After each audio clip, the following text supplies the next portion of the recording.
Hey everybody, welcome back to Let's Talk Physical Media. I'm going to be your host, John, and this is the weekly show where we talk all things in the world of physical media and film. And it was actually a pretty slow news week this week, but we did get some announcements and there were some rumors out there. And the real big one this week is that Seinfeld is going to be coming to 4K Blu-ray and to Blu-ray. And I know this is exciting for a lot of the TV fans out there. This year, we've actually gotten pretty spoiled with some of the 90s TV shows. I mean, the two most popular shows in the 90s were probably Friends and Seinfeld. And both those have either come to 4K Blu-ray or are coming to 4K Blu-ray this year with very similar packaging, by the way. This is going to be done by Sony, I believe. And one big talking point this week has been that the Blu-rays are going to have the 1.78 aspect ratio, while the 4K Blu-rays are going to be presented in the 4:3 aspect ratio, like how it was on TV in the late 1980s and early 1990s. TV shows are the one big blank spot in my collection. I have some shows on 4K Blu-ray. I don't have too many complete series on Blu-ray or 4K Blu-ray as far as,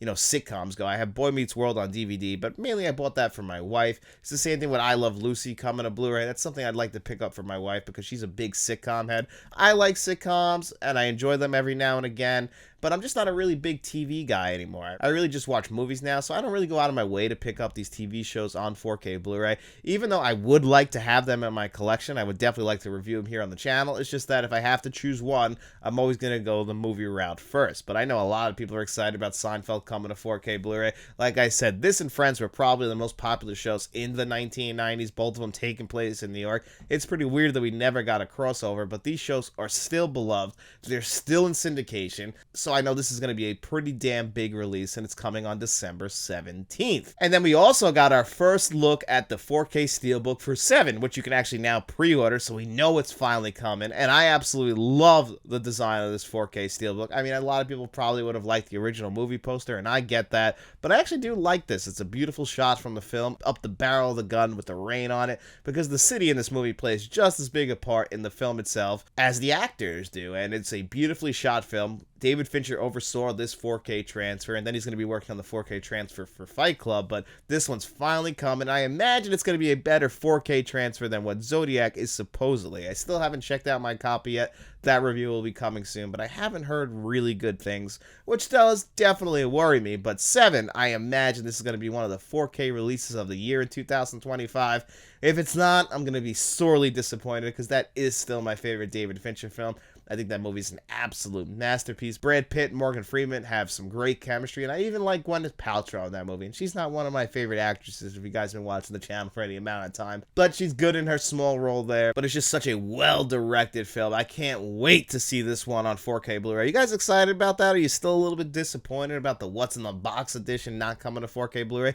Let me know in the comment section below. And then one thing that got announced last week, but we didn't really talk about it. But we didn't talk about it last week because I wanted to wait until the prices came out because I had heard a rumor that they were going to be pretty damn high. And that is that some of the Disney Plus shows are going to be coming to 4K Steelbook. We've already had some of these come to 4K Steelbook, and this is like the second and third seasons for a bunch of them. Hawkeye Season 1, Ahsoka, Mandalorian Season 3, and Loki Season 2 are all going to be coming to 4K Steelbook. And now, like I said, these prices, now, they just kind of got released today where you can pre-order them on Amazon, and all of them are priced at like $76. And then I was looking, deep discount had them, I think, around $65.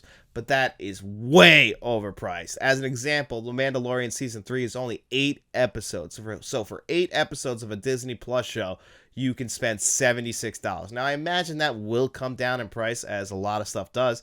But I did say that about Disney's release of Deadpool and Wolverine, and that didn't go down in price as far as the Steelbook goes when it came to release. So this could be Disney, again, testing the waters, seeing how committed people are to these Disney Plus shows. Now, me personally, I bowed out of the Disney Plus shows. I got a couple episodes in the Moon Knight, and I was like, yeah, I'm done. They just watered down the superhero market a little bit too much for me. And as much as I'm a huge fan of the MCU, I really think they need to find their way back. I truly love Deadpool and Wolverine this year, but that also kind of felt like a little bit of a sidetrack from what the MCU was. Despite the fact that it is moving the Marvel Cinematic Universe forward, it did kind of feel like, hey, you love Wolverine, you love Deadpool, you're going to love this movie. And that's very, very true. But with these Disney Plus shows, I was like, we just went a little bit too far. And I really did love all 3 seasons of The Mandalorian, so if I was going to grab any of these on 4K Blu-ray, it would be Mandalorian Season 3. But, I mean, the rest of them, I just feel like they aren't that focused, and it feels like a step down from the movies. And then of course that kind of does water down the value of the Marvel Cinematic Universe, where it used to be 2 to 3 movies a year. You got hyped up, and then they made a ton of money at the box office. And now in the box office, you can see movies like Venom: The Last Dance, a superhero movie, only made $51 million at the box office, the lowest of those Venom movies. And that's a reflection of Sony themselves and their films, which have been a lot lower quality compared to like Disney and the Marvel movies. So even though a lot of people love those movies, you could just see the superhero fatigue out there. And I really think that having these Disney Plus shows is really what's watering down the market. And now you really want people to come in and spend this kind of money on these 4K steelbooks. I don't think they're going to sell very well, despite the fact they do have some beautiful artwork on there. But what do I know? Who knows? Hopefully, we got to really speak with our wallets on this one. I obviously am not going to be buying them, but people out there, I'm sure, are excited about these, who love these Disney Plus shows. That price is just, they're a little bit disappointing to me. I feel like that's way too overpriced. But you guys, again, let me know in the comment section, what do you guys think of these 4K Blu-ray Steelbook releases? And then the other big one this week is that we finally got confirmation that at least Kill Bill Volume 1 and 2 are going to be coming to 4K Blu-ray in January. I believe it said January 17th. Jackie Brown has been pretty much confirmed as well, but Blu-ray.com at least has a press release about Kill Bill Volume 1 and 2. So I'm thrilled about that. And if Jackie Brown is going to be included, which it seems like it will, but I don't want to say it without full confirmation. As a huge Quentin Tarantino fan, I've always felt like Jackie Brown kind of got the shaft, but just because it wasn't Reservoir Dogs and Pulp Fiction, Jackie Brown is just as good as those two movies. It's just got a great Pam Grier performance in there. Samuel Jackson gives another phenomenal performance. Robert De Niro, Robert Forster, even bringing Ray Nicolette, played by Michael Keaton, in this movie. It's just one of the best. Some great music in there. And then obviously he would take a few years off, give us Kill Bill Volume 1 and 2. You know, he intended for that to be one movie, but of course it ended up being 2 films, probably for the best. I was hoping that, you know, they would release like one big long movie, because if you go out to LA every year, I believe they actually, I think it's at the New Beverly, which Quentin Tarantino owns, where you can go there and watch, you know, Kill Bill Volume 1 and 2 edited together into one film. I always wanted that on physical media, and with this coming to 4K Blu-ray, it would have been really cool to get that. Now, obviously, there's not a lot of information out there yet.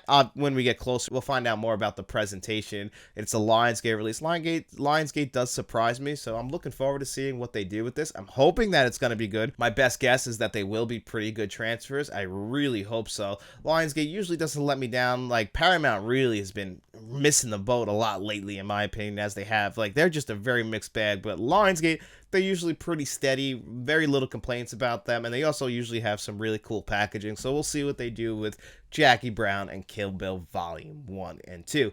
And then another one that's just a rumor at this point is that Ron Howard's Willow is going to be coming to 4K Blu-ray with Dolby Vision. I know that Willow has developed a huge cult following over the years. It also even got a Disney Plus TV show that, from what I understand, didn't do very well. It only got 1 season, and then that was it. I didn't even check that out. I just remember that it came out because of the fans of that movie, but it's supposedly going to be getting a 4K Blu-ray release. This movie is one of the ones that 80s kids just absolutely love. I haven't seen it in at least 10 years. I mean, that would be really, I think that actually might be shooting low. So if this rumor about Willow is true, I'll definitely be picking this one up on 4K Blu-ray, as long as it's not ridiculously priced. But hey, this is one that has so many fans. I know so many people are looking forward to this one as well. And like I was saying, guys, it really was a pretty slow news week this week. We didn't get any announcements from any of the major boutique labels, so we just kind of got some stuff trickling in and out. But what we did get announced is pretty exciting. And what are you guys excited for? Let me know in the comments section below. And then while you guys are down there, don't forget to hit that like button, hit that subscribe button,